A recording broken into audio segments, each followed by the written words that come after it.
षष्ठाध्यायी जगन्माता यस्य चित्तात् समुत्थिता वेदानामुपकाराय तस्मै पाणिनये नमः। नमः पाणिनये। ये हमारा राष्ट्र जो भारत है, संस्कृत इसकी पहचान है और हमारी पहचान भी संस्कृत ही है। अपनी पहचान भी हम बिना संस्कृत के नहीं कर सकते। तो हमारे देश में अंग्रेज आए और उन्होंने जो नीति बनाई, फूट डालो राज्य करो, तो उन्होंने देश को तोड़ा और तोड़ने की विद्या सिखा के चले गए उन शासकों को जिनके हाथ में उन्होंने सत्ता सौंपी। तो उसी फूट डालो राज्य करो की विद्या से हमारे शासकों ने आज तक राज्य किया। उसका फल है कि हमारा पूरा देश कहीं धर्म के नाम पर, कहीं भाषा के नाम पर और कहीं जाति के नाम पर टुकड़े टुकड़े हो गए। अंतरात्मा से सब टूटे हुए हैं। ये बाहर से दिखते हैं आपको, ये हम जब तक टूटे रहेंगे, बिखरे रहेंगे, तभी तक ये राजनेता सत्ता पर बैठे रहेंगे। हम एक हो जाएं, इसका प्रयास वो नहीं करेंगे। हम एक हो जाएं, इसका प्रयास हमको करना चाहिए। यह आरक्षण इस देश में बनाया गया। किस लिए बनाया गया? कि पिछड़े वर्ग का उत्थान करके आगे करेंगे। तो पहले आप देखिए पिछड़ा है कौन। आप कैसे प्रमाणित करेंगे पिछड़ेपन को? जब तक आप हमारे इतिहास को नहीं देखेंगे, जब तक आप वेद से लेकर के अंग्रेजों के आने के पहले तक जितना भी हमारा संस्कृत वांग्मय का आलोचन नहीं करेंगे, आप पुराणों को नहीं देखेंगे, आप रामायण को नहीं देखेंगे, महाभारत को नहीं देखेंगे, तो आप निर्णय नहीं कर सकते कि कौन पिछड़ा और कौन अगड़ा, और किस बात में पिछड़ा और किस बात में अगड़ा, और कौन शोषक था और कौन शोष्य था। ये सब व्यर्थ की बातें केवल जनता को लड़ाने के लिए पैदा की गई। तो आरक्षित वर्ग बना, जितने शब्दों से बना, दलित, हरिजन, आदिवासी, इनमें से कोई शब्द हमारी भाषा में नहीं है। तो इनमें से एक एक की व्याख्या आपके सामने हम करेंगे। आज इसमें से हम एक शब्द लेके आपको बताते हैं। तो देखिए, यादव, पिछड़ा वर्ग कह करके ओबीसी में यादवों को आरक्षण दे दे। हम कहते हैं कि यादव जो है सारे के सारे क्षत्रिय। हम सब प्रमाण बताते हैं आपको कि यादव कौन है, यादवों का इतिहास कहाँ है, भारत के ग्रंथों में।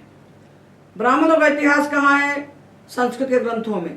इस देश में जितने लोग रह रहे हैं, हम सब की जड़ें, हमारे सबके बाप दादे संस्कृत के ग्रंथों में बैठे हुए हैं। अब वहाँ देखिए तो यादव किसको कहते हैं? यादव कहते हैं यदोह अपत्यम पुमान।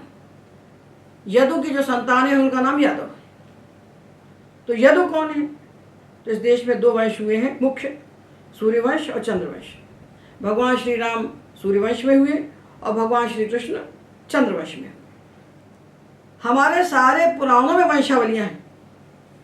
तो इन्होंने, अंग्रेजों ने ठेंगा दिखाया पुराणों को, और जो इस धरती में पैदा नहीं हुए, जिन्होंने इस धरती की शक्ल नहीं देखी, कभी इस धरती में नहीं आए, वो हमारे देश का इतिहास रच के चले गए।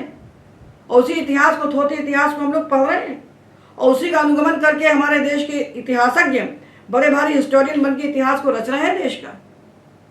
देश का विखंडन करने वाला इतिहास। तो ब्रह्मा से सृष्टि पैदा होती है, ब्रह्मा से अत्रि होते हैं, अत्रि से चंद्रमा होते हैं, यहाँ चंद्रवंश चले, चंद्रमा से बुध होते हैं, और बुध से पुरुरवा होते हैं, और पुरुरवा के 6 पुत्र होते हैं। आयु, श्रुतायु, सत्यायु, रय, विजय और जय। इनमें से आयु के पुत्र हुए राजा नहुष।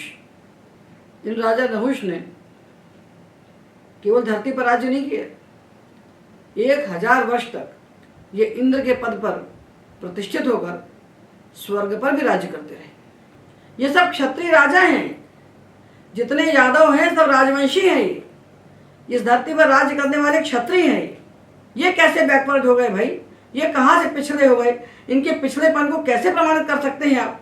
तो राजा नहुष हुए, और राजा नहुष के 6 पुत्र हुए, यति, ययाति, संयाति, आयति, वियति और कृति।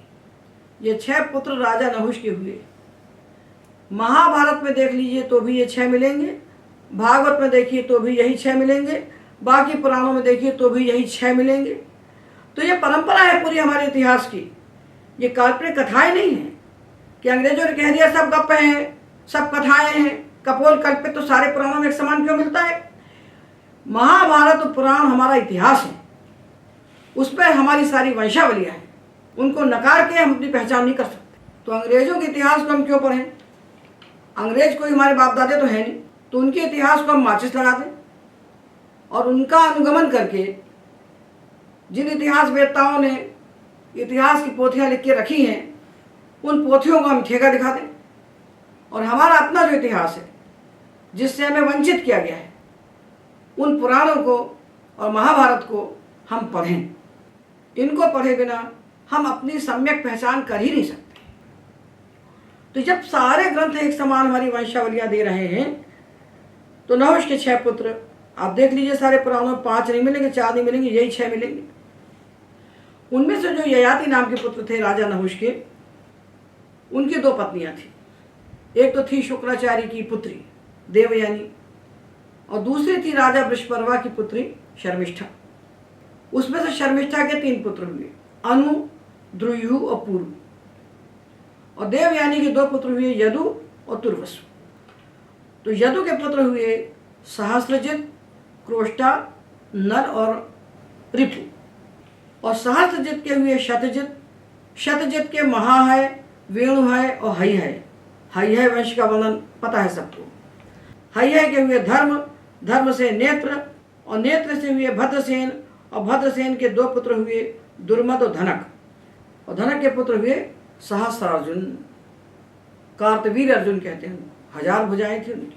और उनके पुत्र हुए जयध्वज, जयध्वज के तालजंग, तालजंग के 100 पुत्र हुए।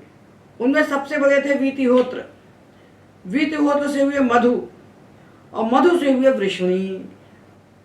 तो वृष्णि के वंशज होने से वार्ष्णेय कहलाते हैं और वृष्णि के पिताजी जो मधु थे उनका वंशज होने से इनको माधव कहते हैं और यदु के वंशज होने से ये यादव कहलाते हैं। तो यदु से यादव और यदु की 15वीं पीढ़ी में जो हुए मधु, उनके नाम से माधव कहलाते हैं और मधु के पुत्र जो वृष्णि हुए उनके नाम से इनको वार्ष्णेय कहते हैं। ये सब क्षत्रिय राजा हैं, जितने यादव हैं सब राजवंशी हैं। ये इस धरती पर राज्य करने वाले क्षत्रिय हैं। ये कैसे बैकवर्ड हो गए भाई? ये कहाँ से पिछड़े हो गए? इनके पिछड़ेपन को कैसे प्रमाणित कर सकते हैं आप? तो किस आधार पर इनको शासन ने आरक्षण दिया है और आरक्षण देकर समाज में फूट पैदा की है? इसका विचार हम सबको करना चाहिए और जो आवाज़ हमने उठाई है इस आवाज़ के साथ सबको अपनी आवाज़ें उठाना चाहिए ताकि हमारे देश में जो फूट पैदा हुई है, जो टूटन पैदा हुई है, उसको जोड़ करके हम एकाकार हो सकें। ये तब